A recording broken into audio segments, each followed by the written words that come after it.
Good morning students. Already we have seen in 11th chemistry 3 lessons revision we have seen. So inorganic chemistry first lesson, physical chemistry first lesson and organic chemistry first lesson. So today we can see in inorganic chemistry second lesson quantum mechanical model of atom. So I will give the important question the same way. So explanation and key points also I will explain. Okay. So first it is model of atom. First we have seen J.J. Thomson's model of atom.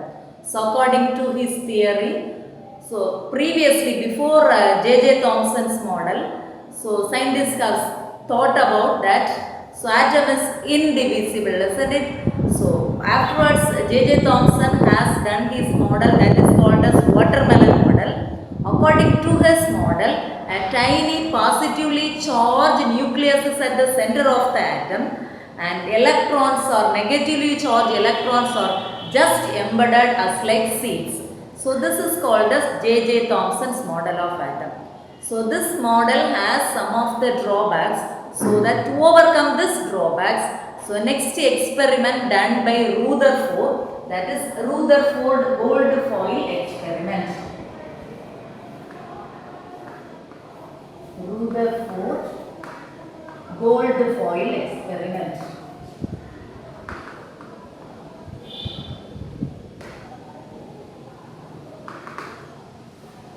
So according to his experiment, a gold foil is taken.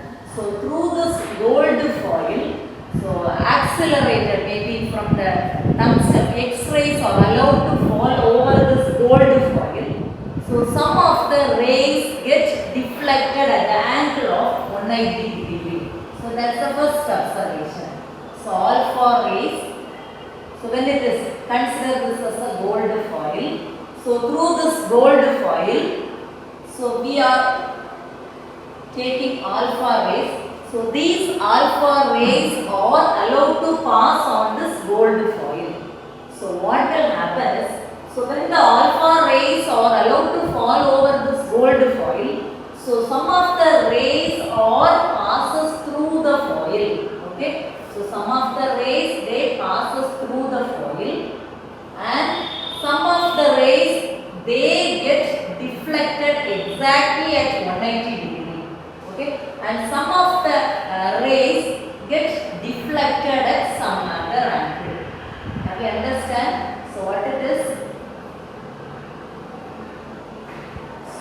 Alpha rays are taken. These alpha rays are allowed to fall on a gold foil. Consider this as gold foil. So when the alpha rays are allowed to fall on this gold foil, so there are three cases we can see. So one is the rays can, some of the alpha rays can deflected exactly at 180 degree. That's the first case. Second case is some of the alpha rays are passes through the foil. Passes through the foil. The third case is some of the alpha rays get deflected at small angle. So this is the three cases, the three observations we can observe from this Rutherford gold foil experiment. According to this three experiment, he has given the conclusion that is a tiny, that is a very small positively charged nucleus is present at the center. So we know that alpha rays are nothing but helium atoms. So consider this as positively charged atom. So this positive charge and a tiny positive charge is there means, so there is a repulsion between these two positive charges, so that this ray gets deflected as 180 degree. Exactly at 180 degree it has deflected. That meaning is a small positively charged center is present at the center of the atom. That is called as nucleus. Okay. So next we have said, so some of the alpha rays are passes through the gold foil. Isn't it? That meaning is, so it is having, atom is having some empty spaces in it. Okay. So it is having the empty space. Next, third case we have seen. So some of the alpha particles they are deflected at a small angle, isn't it? So that means, so from these three cases, we can understand a tiny positively charged nucleus is at the center, and the electrons are revolving around the nucleus. So, is it clear? The electrons are negatively charged. So, these electrons are revolving around the nucleus. Okay. The main drawback of this Rutherford gold foil experiment is he has not explained the particular path of the electron. Okay. He has said a tiny positively charged nucleus is present at the center, but he doesn't explain. Electrons are revolving around, but he has not explained the path of this electron. Okay. So, according to electromagnetic radiation, a charged particle, when it is in movement, okay, so continuously it loses its energy. So, consider this is the nucleus according to electromagnetic radiation theory. Theory of electromagnetic radiation, it says that, so this is the center of the atom, this is the nucleus. So, when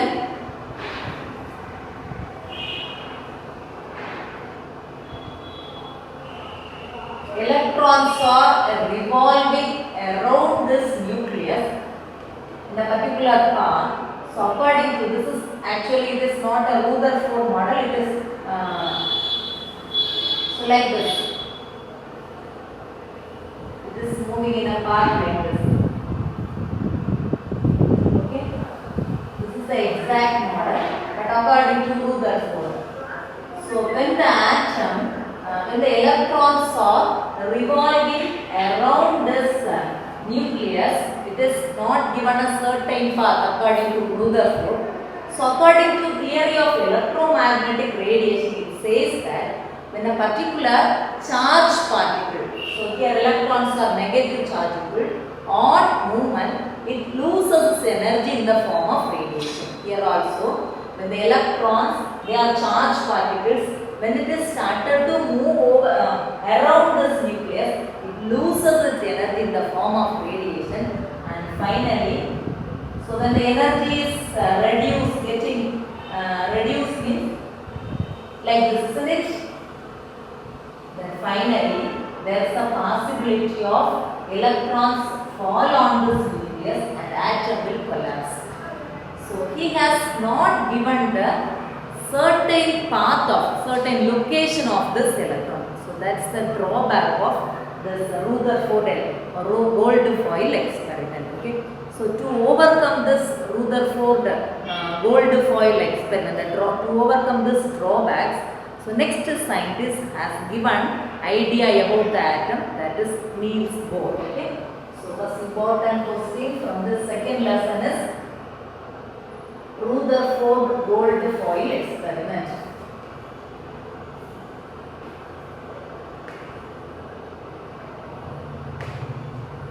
Scattering experiment or gold foil experiment.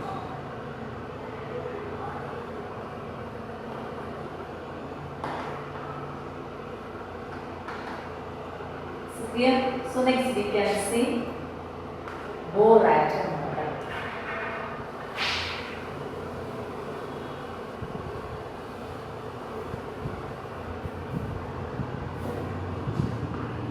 Bohr's atom model.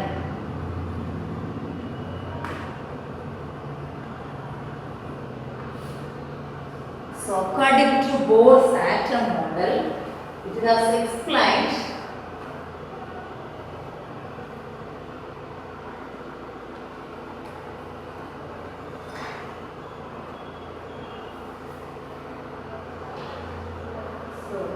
we know that nucleus is at the center, electrons are revolving around.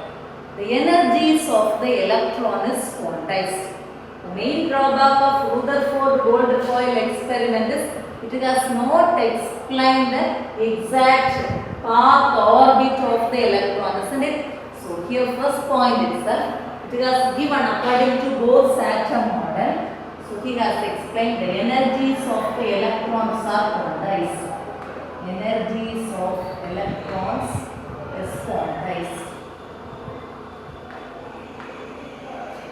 So second is electrons are revolving around the nucleus in a certain circular paths, so they are called as stationary orbits. Okay, so in a certain path only electron can revolve around the nucleus.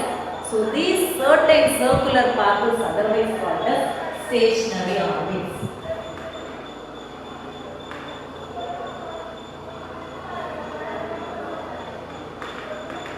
Okay, so only those orbits are permittable, so in which its angular momentum must be integral multiple of h by 4 pi. Okay, so that is n is called as the integer value, so it must be multiplied by h by 2 pi. So n h, this type of, if it's n may be 1, 2 or 3 etc. Okay, so if its orbit is integral multiple of h by 2 pi, so such type of orbits only are acceptable according to this Bose-Atom model. So next assumption is, so consider, so according to Bose-Atom model, this is the new center of the atom. So this is the first orbit and second orbit, third orbit like this. So consider electron present in first orbit. So when this electron, when it can jump from the lower energy to higher energy level by getting energy. The same way, the electron which is present in second energy level can be, second orbit or energy level can be shift to the first energy level by removal of energy in the form of radiation. Okay, so that we can consider this energy of this first orbit is E1. So second energy orbital is E2. Okay, so energy of the second orbit E2 minus E1 is equal to H2. Okay, the meaning is when an electron jumps from higher energy level to lower energy level, it loses its energy in the form of radiation. Is it clear? So we have seen 4 points according to the Bose-Atom model. So one more condition is, so Bohr has tested only the atoms which is having only one electron. It may be hydrogen, it is having one electron, He plus. So which helium is having 2 electron. So plus, by the removal of 1 electron, 2 minus 1, it is having 1 electron. So lithium Li2 plus. So like this, one lithium having atomic number 3. So by the removal of 2 electrons, 3 minus 2. So this Li2 plus is having only 1 electron. So Bose-Atom model will be suitable only for 1 electron system. Hydrogen, He plus, Li2 plus. So such type of atoms only he has given the atom model.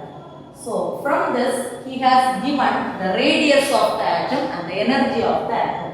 So radius of any atom, if it is having 1 electron, it is given by 0.529 divided n square divided by Z. Okay. So the same way he has given energy also.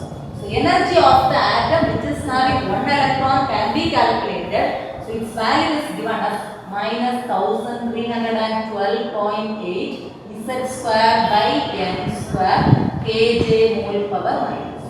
So these are the points regarding with this Bose-Atom model. Okay. So we have discussed about 5 points. So second question, the important question we have to study is Bose-Atom model. So once again, so see the first point according to this is energies of the electrons are quantized. So next is electrons can revolve around the nucleus in a certain circular path. Certain orbit paths are called as stationary orbits. Okay. So only those orbits are permittable. So its value must be integral multiple of h by 2 pi. Okay. So next fourth is an electron can jump from higher energy level to lower energy level. So when it jumps from higher energy level to lower energy level, it can lose its energy in the form of radiation. That E2 minus E1 is equal to H. So next, he has tested, otherwise he has given radius and energy only for hydrogen like atom. H, He plus and Li2 plus. So according to his, so to radius and energy value also you have to study. If it is asked as a problem, so maybe he can, from the question, they can give the energy value. So otherwise, when they ask to calculate the energy value, so it is given. If it is second orbit, then instead of n value, you have to select 2. If it is given as third orbit, means you have to write 3. So the energy you can calculate minus 1312.8 into. So the atom also they can give maybe helium. Helium is Z value you have to substitute as 2. So n value the orbit number you have to select. So clear students? So we have seen Bohr's atom model. So next we can see de Broglie equation. So de Broglie equation is given for. So otherwise we can say it's a theoretical explanation for the dual nature of the electron. Okay. So de Broglie equation. Before going into de Broglie equation, later we can explain Davison and Germer experiment also. Davison and Germer experiment. Okay. So Davison and Germer experiment. So it's the important keyword for this experiment is Davison and Germer experiment.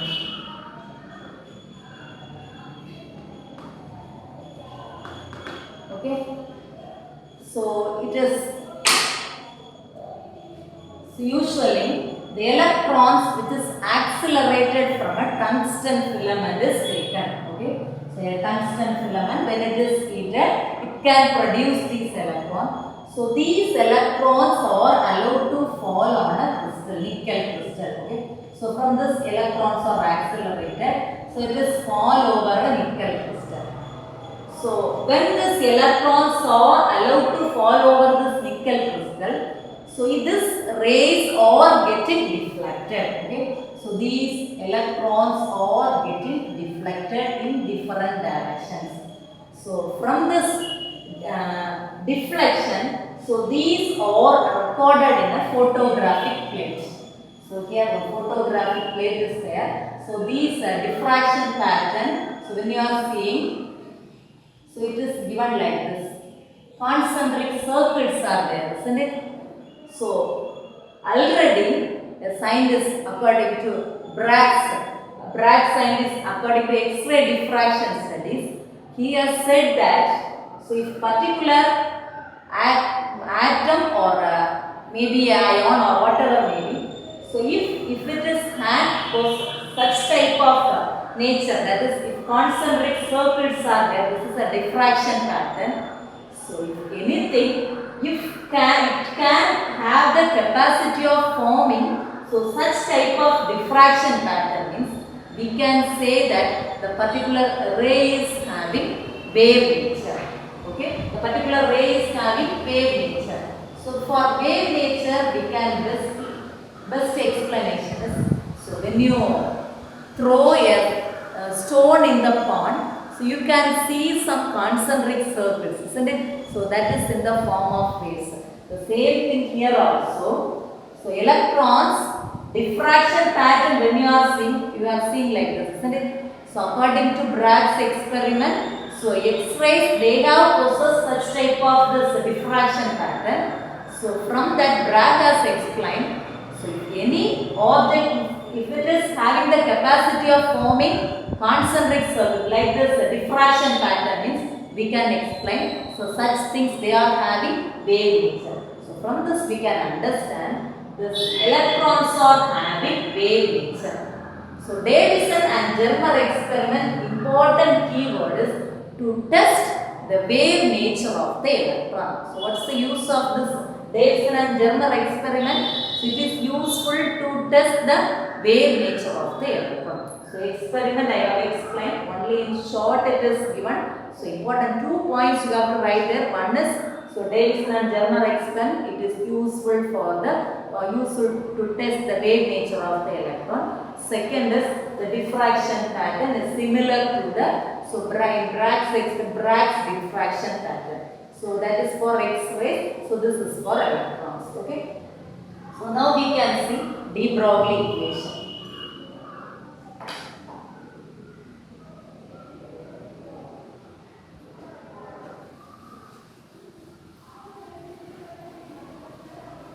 De Broglie equation.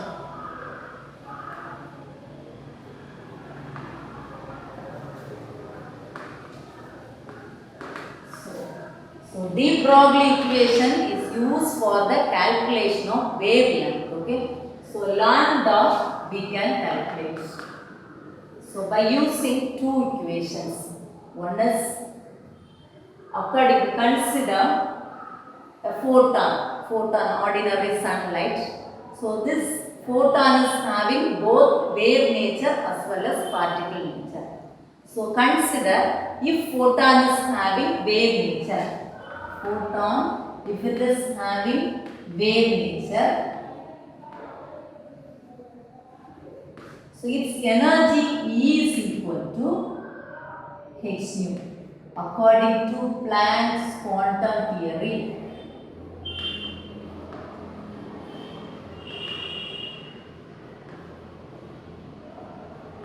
So already I have said photon, it is having wave nature as well as particle nature. So if the photon is having particle nature, so we can write the energy of the photon E is equal to mc square according to Einstein's equation.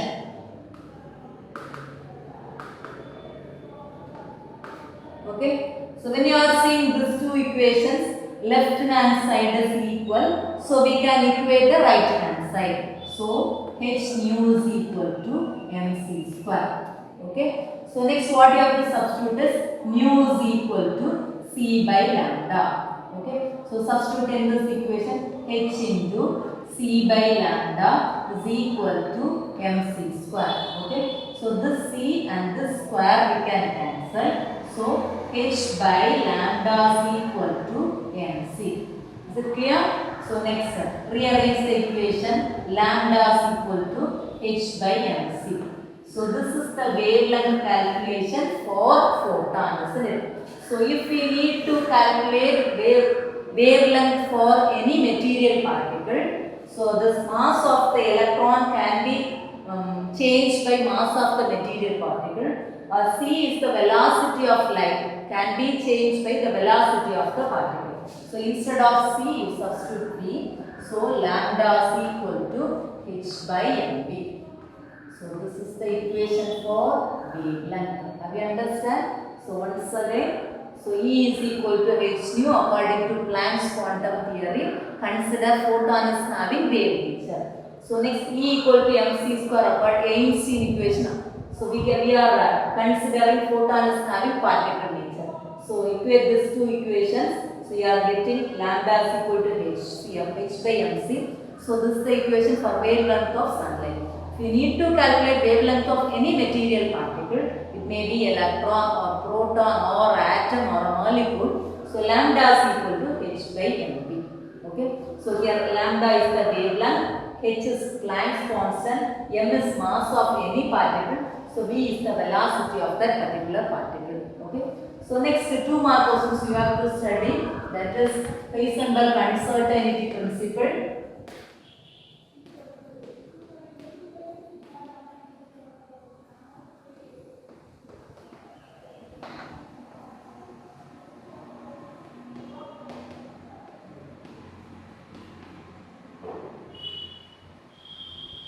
So next quantum condition for stationary orbits.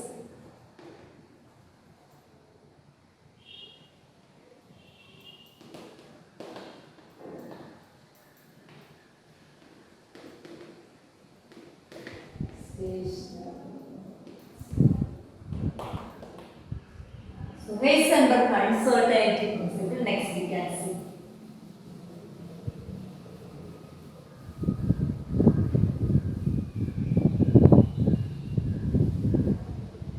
Uncertainty principle.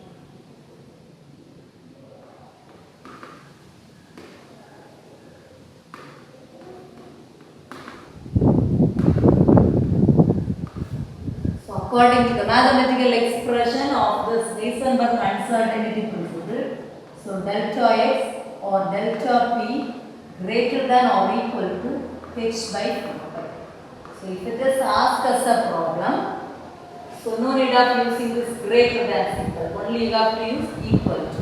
Okay. So according to Heisenberg uncertainty principle, it is impossible to measure simultaneously others. So it is impossible to measure simultaneously both position and velocity of a microscopic particle accurately. Okay. So what is it? It is impossible to measure position x.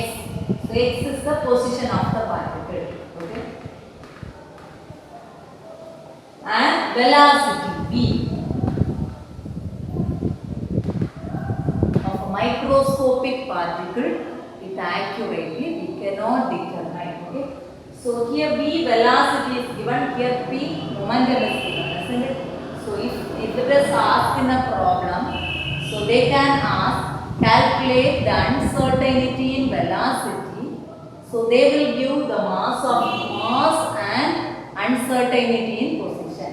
Then how you have changed the equation is delta x dot. So p is momentum, p is equal to m into v, mass into velocity. So m into delta v is equal to h by 4 pi. Okay. So from these terms, so if it is maybe asked as a problem, so here delta x value and m value is given, means rearrange the equation. So delta v value we can find out. So clear? So next we can see quantum numbers.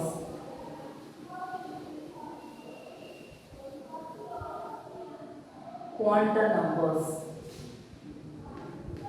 So quantum numbers are used for specify the electron in a particular energy level, isn't it? So maybe, so there are 4 quantum numbers are there. That is principal quantum number, azimuthal quantum number,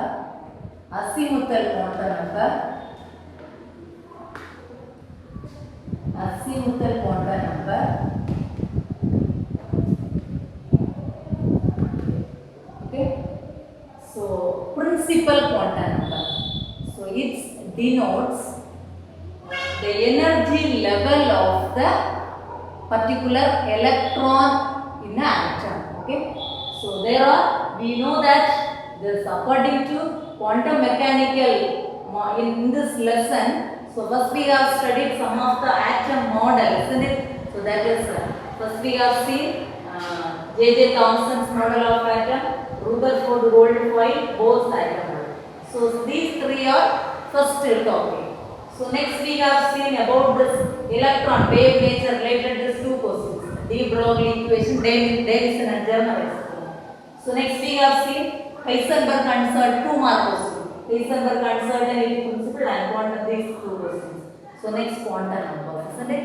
So quantum numbers are, it is used to, usually this quantum numbers are, from this values we can determine so size, shape, orientation and spin of a particular electron can be explained by using this quantum numbers. Okay. So what are the 4 things we can study from this quantum number? That is its orientation,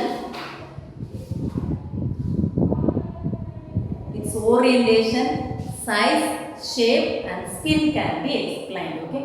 So see here 4 quantum numbers are there. Principal quantum number, azimuthal quantum number, magnetic quantum number,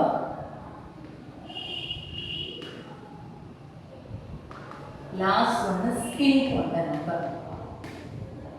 Okay. So what are the 4 quantum numbers are there? That is principal quantum number, azimuthal quantum number, magnetic quantum number, spin quantum number. So principal quantum number, first we can see it is denoted by the letter n. Okay. So from this n value we can determine which energy level it belongs to. So n value it starts from first one we can see. So n value, that is principal quantum number.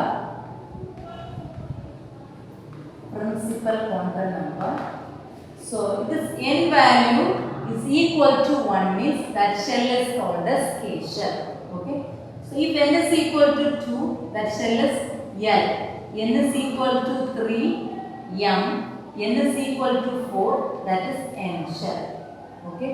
So principal quantum number, first you have to write this. It's denoted by the symbol N. Okay. So what's the symbol? That is N. Like so.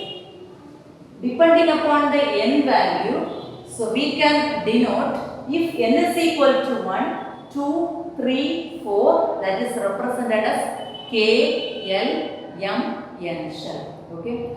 So next, from this principal quantum number, we can find out the number of electrons present in each shell. Okay. So that is given by the formula 2n square.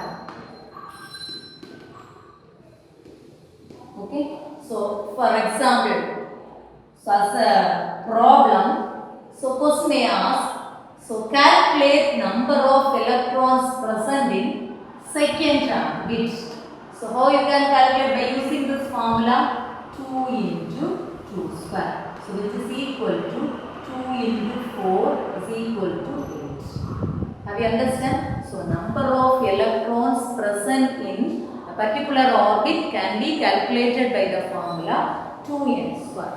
So next is energy of the electron and radius of the electron can be calculated using this principal quantum number. Already we have seen in Bohr's atom model, that is radius r is equal to 0.529 n square divided by z, and if it is energy of the electron, En is equal to minus 1312.8 z square divided by n square kj mole power minus 1. Okay. So from this formula we can calculate the radius and energy of the electron present in a particular orbit. So if it is first orbit means, so question may be asked, so it's a helium atom. Okay. So it's a electron is present in maybe second orbit. Then helium atom, its atomic number is 2. So here this is the second orbit it is given, isn't it? So this 2, where will you substitute? So this 2 must be substitute instead of n. So like this you can calculate the energy also. So clear? So first one principal quantum number, isn't it? So principal quantum number, it is represented by the letter n. So next is depending upon the n value, the shells are represented as K, L, M, N. So next, number of electrons present in orbit can be calculated by the formula 2n square. Then radius and energy also calculated by using this equation. Okay. So first one number. So next is azimuthal quantum number.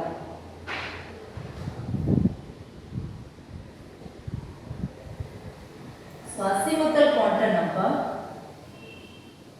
it is given by a letter L. Okay. So the important use of this azimuthal quantum number is, it is used to find out the energy level of the electron. Okay. So using the L value, we can find the energy, or we can say otherwise orbital. Okay. So see here. So when second one we can see azimuthal quantum number. Azimuthal quantum number. So what's the representation? L. So by using the L value, we can find the orbital. So if L is equal to 0, it is S orbital. But for principal quantum number, we have started from 1, isn't it? So it must be started from 0.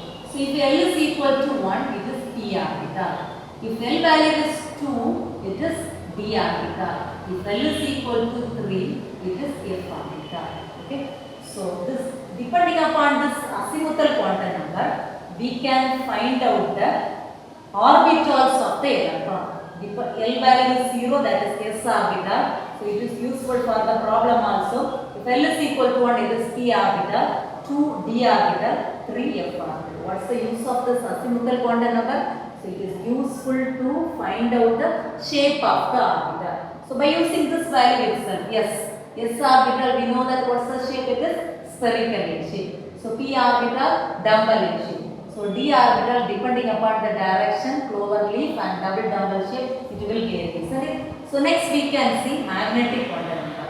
So magnetic quantum number can be represented by the symbol m. What's the use of this magnetic quantum number? So magnetic quantum number is useful to find out the orientation of the orbital. So for example, a particular quantum number, if it is having an electron, magnetic quantum number, so it is useful to find out the orientation. We'll explain how it is useful for orientation. So consider if a particular electron having the value of L is equal to 1, isn't it? So usually, so L value is given means m value we can find out using the formula minus L2 plus L. Okay, so minus L2 plus L. So if we can write m is equal to minus 1 to plus 1. Okay, that meaning is m will have the value of minus 1, 0, plus 1. So if L is equal to 1, that orbital is called as p orbital. So px, py, pz. So three orientations are possible in p orbital, can be calculated using this m, that is magnetic quantum number. So clear? The use of magnetic quantum number is to find out the orientation of the orbital. So next, the angular momentum value, its magnitude, angular momentum can be calculated using this azimuthal quantum number, but the magnitude of angular quantum number can be calculated by this magnetic quantum number. So next we can see spin quantum number. So spin quantum number is useful to find the spin of the electron. So it is denoted by the symbol S. Okay. So S can have the value of plus half and minus half. Okay. So if it is plus half means the spin, otherwise rotation of the electron in clockwise direction. If it is getting negative value, that meaning is the spin of the electron, that is direction of the electron is in anti-clockwise direction. So these are the points, important points regarding this quantum number. These 4 quantum numbers you have to study. So from this as a 2-mark question, they can ask any one question from here. Okay. So next we can see shapes of orbital and the time independent Schrödinger wave equation also. Time independent Schrödinger wave equation.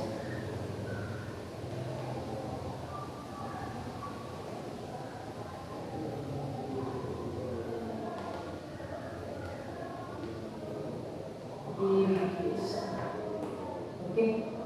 So according to Schrödinger, the wave equation is given as h cap psi is equal to Ez.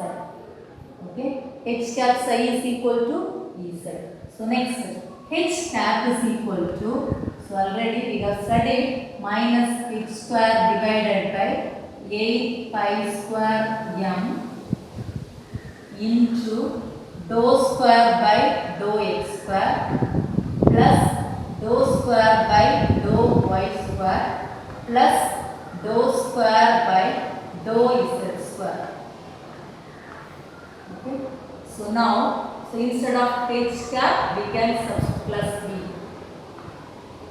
So instead of h cap, we can substitute this. Then minus h square divided by 8 pi square m into dou square by dou x square plus dou square by dou y square plus dou square by dou z square plus b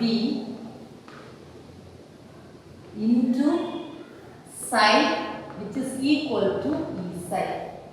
Okay. So next, take the psi inside, then you will get minus x square divided by 8 pi square m into dou square psi by dou x square plus dou square psi by dou y square plus dou square psi by dou z square plus v psi. We take this e psi here, minus e psi is equal to 0. Okay. So next, what we are going to do is next step. So we are going to multiply this equation by 8 pi square m by x square minus 8 pi square m by x square into, so this whole equation we are going to multiply. Okay.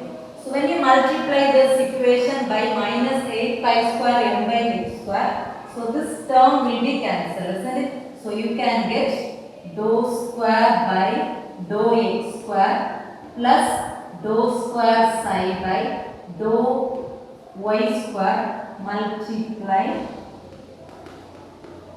this equation. Okay. So plus dou square psi by dou z square, and this may be v minus e into psi, isn't it? So instead of that, I am going to take minus of this e minus v is equal to 0. Okay. So e minus, then I take like this. So minus e and minus into minus plus v are getting, isn't it? So I have written e minus v and minus I have taken outside. So this term also should be multiplied by 8 pi square m by x square, isn't it? So equation we can write like this. So minus into minus plus 8 pi square m divided by x square into e minus v into psi is equal to 0. So now this equation is called as time independent Schrödinger wave equation. So along with this, you have to study shapes of orbital,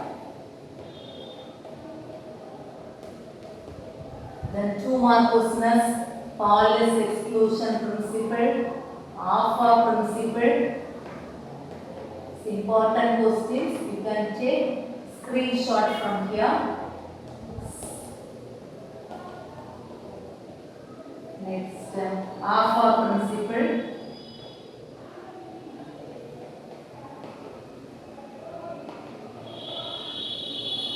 Hund's rule.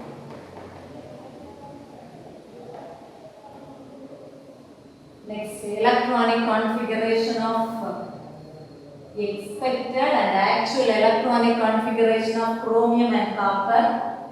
Electronic configuration of chromium, copper. So this questions we have to study. Next, along with this, problems also you have to study. Okay. So for the calculation of radial nodes and angular nodes. For calculation of angular nodes, formula is n minus L minus 1. For the calculation of radial nodes, it is nothing but L, isn't it? So like this, angular nodes and radial nodes calculation, and total number of possible orbital present in particular orbital. It may be 4p or 4d. Okay. So like this, in particular orbital, the total number of orbital calculation also you have to study. So I will explain this for calculation of total number of orbitals.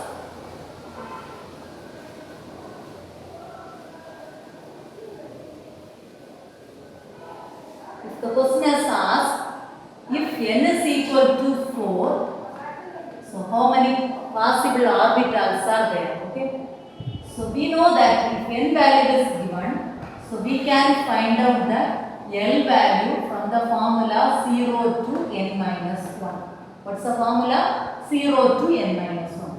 So 0, n minus 1 means 0 to 3 it is possible. So 0, 1, 2, 3. So these are the possible values for L.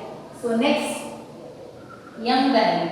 So M can find out by minus L2 plus L.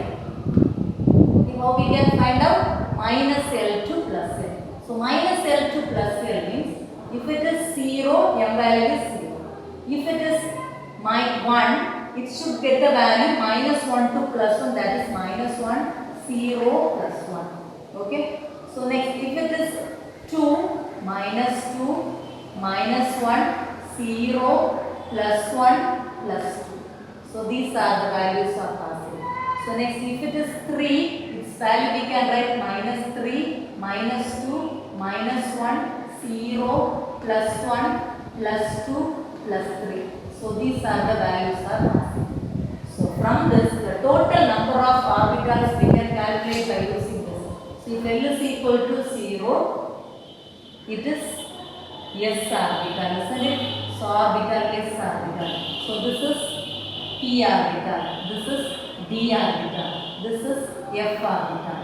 So how many S orbitals are there? So only M value, total value 1. So here 3, here 5, here 3, 6, 7. So totally 16 orbitals are possible in N is equal to 4. Is it clear? So question will be how many orbitals are possible in N is equal to 4. So how we can calculate?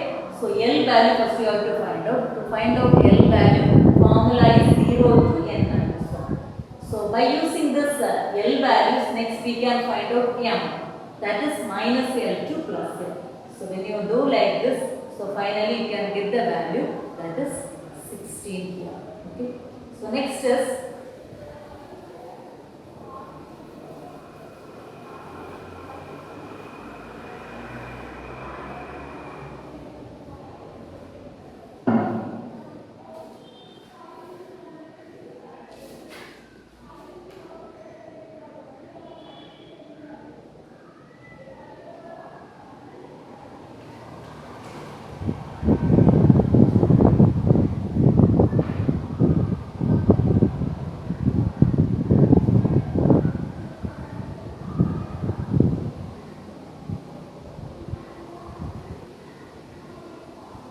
question they can ask for the calculation of wavelength also. Okay.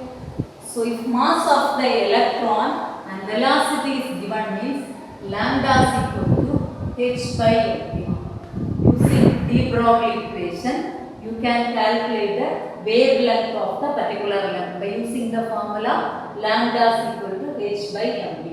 Then using this also, uncertainty principle, delta x dot delta p greater than or equal to h by 4. So using this equation also they can ask the question. So next, this I will explain electronic configuration of chromium and copper. So chromium atomic number is Z is equal to 24. For copper, Z is equal to 29. So using this Z value according to alpha principle, you can write the electronic configuration, actual electronic configuration and the real configuration also you have to write. So take screenshot for this important question and you have to study. So is it clear? Thank you, students.